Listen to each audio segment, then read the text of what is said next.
So, the unthinkable happened. Snow White flopped harder than a fish on the beach. But how bad is it, and what does it mean for Disney and its lead, Rachel Zegler? That's a multifaceted question, which leads to several points we'll be going over soon. Before we get into that, I will make a distinction now that actors don't have to be perfect people in order to give great performances or be successful box office draws. That should be obvious, but the internet tells me otherwise. Christian Bale comes to mind, as I've enjoyed several of his performances throughout his successful career, but know very well that he can be extremely demanding. I'm not going to play the clip, but we all know about the one where he blew up on set. This is similar to other high-profile actors who have the double-edged sword of being fantastic at their work and being a box office draw, but can also be insane behind the scenes. I'm making this distinction because it's worth mentioning before we get into Rachel Zegler's part in Snow White's downfall. We all know the controversy around Rachel Zegler's comments regarding the original Snow White, and we've all seen the clips of her being, shall we say, disrespectful. It's no stretch to say that this perspective of the original was going to cause issues, either on set or for the box office after her word got out. Once her comments circulated around the internet and people were rightfully annoyed at her, she tried to backpedal and shower the original in praise. She also did an interview between her and the lead of the live-action Little Mermaid movie, Halle Bailey. The consensus from the world was that Rachel was doing what she was paid to do, act the part of a soft, feminine, sweet princess. Her personality was so out of character for her during that interview that many called it fake just in the hope of calming the storm. Sadly for Rachel, the storm only grew. We got more controversies out of her later. She directly tied her political opinions about the Israeli-Palestinian conflict into the promotion of Snow White. This not only brought a completely unnecessary element into the discussion of the film and its cast, but it also became increasingly obvious that Zegler had issues with Gal Gadot, who is Israeli. The 2024 US election didn't help when she told every Trump supporter that she hopes they never know peace. Take a moment to think about this coming from the woman portraying Snow White, a character who was incredibly kind and caring in the original film, and who is supposed to be fearless, fair, brave, and true in the remake. We're reaching a point where it becomes harder to separate the art from the artist, and even Disney was aware of it. All of these controversies came from Rachel Zegler's inability to shut her mouth and keep her opinions to herself when promoting her biggest project. She should have had the sense to keep herself under control when you're the lead in the remake of the film that made Disney into the company it was. At the very least, her management, Disney, or someone she trusts should have told her to zip it before her movie tanks like most of the others she's been in. We'll get into that later.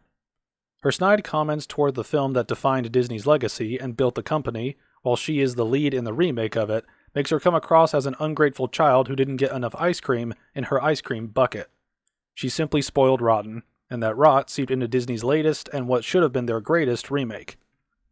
You may have noticed my jab at Rachel Zegler for having most of her films flop. Now it's time to get into that. Then we'll expand it to talk about Snow White films that have been released since the Disney original in 1937. Before we get into this data set, there are a few housekeeping notes. Inflation calculations come from the U.S. Bureau of Labor Statistics Inflation Calculator. It's the only thing I could find that would actually go back to 1937 so I could calculate things.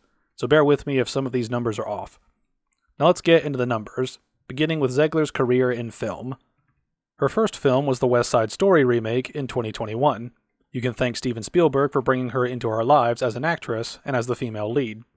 The film cost $100 million to make, and it massively underperformed, making less than its production budget. Many films require the rule of 3 to indicate success. This basically means a film will usually be considered a success if it makes 3 times its production budget. This is to offset production costs, promotion and marketing, and the percentage of ticket revenue that the studios actually get from each showing of the film across the world. For some reason, people think all the money goes straight into the pockets of studios, and that makes it blatantly obvious that people can't do math or think about the logistics of getting films into theaters and the cost of that. In any case, West Side Story flopped hard at the box office, with Zegler as one of its leads. Zegler's next film was Shazam! Fury of the Gods in 2023. It cost $125 million to make, and also massively underperformed. It flopped hard as well, although Zegler wasn't the lead in that film, and it had other issues given the DC Cinematic Universe has been run by idiots for over a decade at this point. I'm willing to give Zegler a pass for this one, given she didn't do much for or against the film given her role in it. Zegler's other film of 2023 was The Hunger Games, The Ballad of Songbirds and Snakes.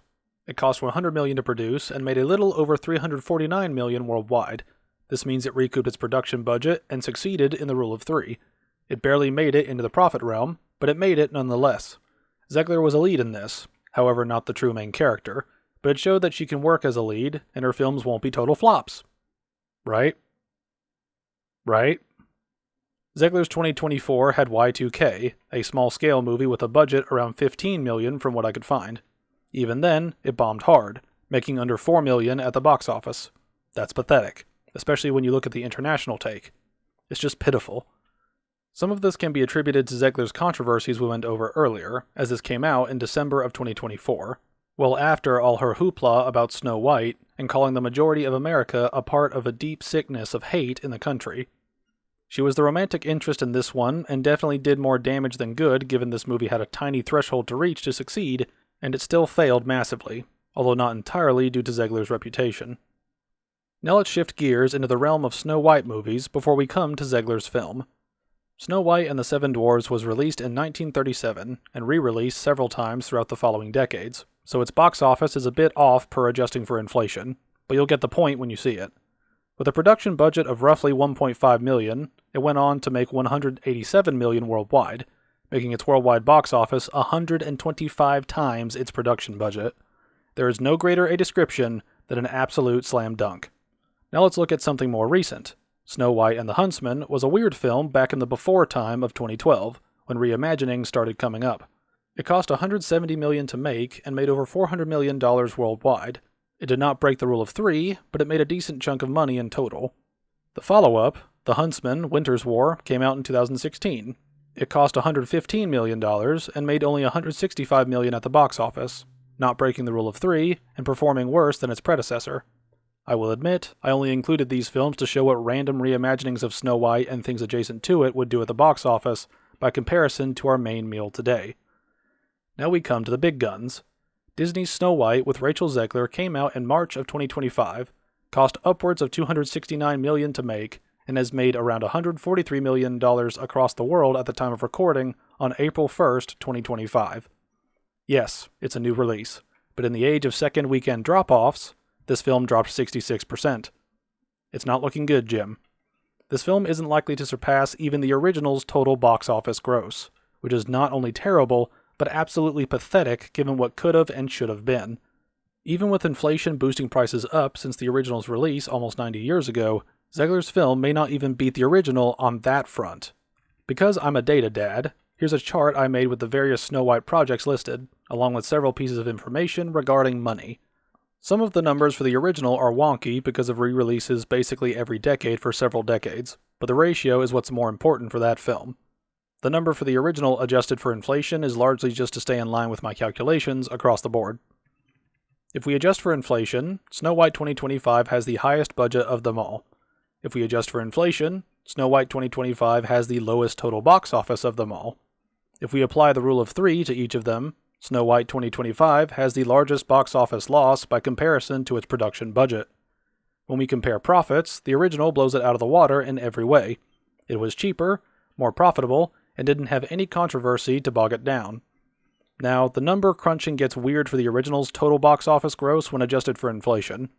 Bing says it should be around $997 million, and another article said around $1.5 billion in 2021, so the numbers on it are screwed up because of all the re-releases. Regardless of that, we still have a clear winner and a clear loser. Let's look outside the box office for a moment, and let me say this. Zegler isn't entirely to blame for this film flopping. She played a major role in its failure, but she's not the only one to blame. Tons of people worked on this film, and tons of people let things slide, like all its changes to the original. The race swapping, the horror of the dwarves, the changing of themes, characters, plot elements, and other assorted issues unique to Disney live-action remakes. The previous live-action remake that also had a controversial race swap was The Little Mermaid in 2023. It flopped or floundered, depending on your pick of a pun, with many criticizing it for having similar problems to other live-action remakes, where they try to recreate the thing without understanding the appeal of the thing they're ripping off in the first place. The issues plaguing Snow White 2025 are numerous in nature, stretching across the casting, the writing, the philosophy, the special effects, and the marketing, on top of Zegler's horrendous personality. Zgler didn't do anyone any favors, except the media and content creators of course, by being the farthest thing from Snow White as a character. But the movie's own problems lie directly on Disney's shoulders and those who crafted the abomination that is Snow White 2025. Zegler is simply the biggest boil on the evil queen's horrid face. It's safe to say that Zegler's career may take a stark downturn from being a movie star, quote-unquote, and return her to the ungrateful theater kid she ultimately comes across as. It's very simple at this point. Rachel Zegler is not good for your movie. Zegler will not get bums in seats. If anything, she may repel people from a project due to her uncontrollable mouth and lack of respect for anything outside herself and modern Hollywood sensibilities. To put it simply, she is toxicity personified, and that will ensure your movie's failure. As for Rachel herself, there's one thing that can perfectly describe her own hypocrisy, especially given her role as the new Snow White, the fearless, fair, brave, and true, which rips off the original Snow White, who was kind, caring, considerate, and compassionate. Let these words stay with you, Rachel, and may you live with your mistakes.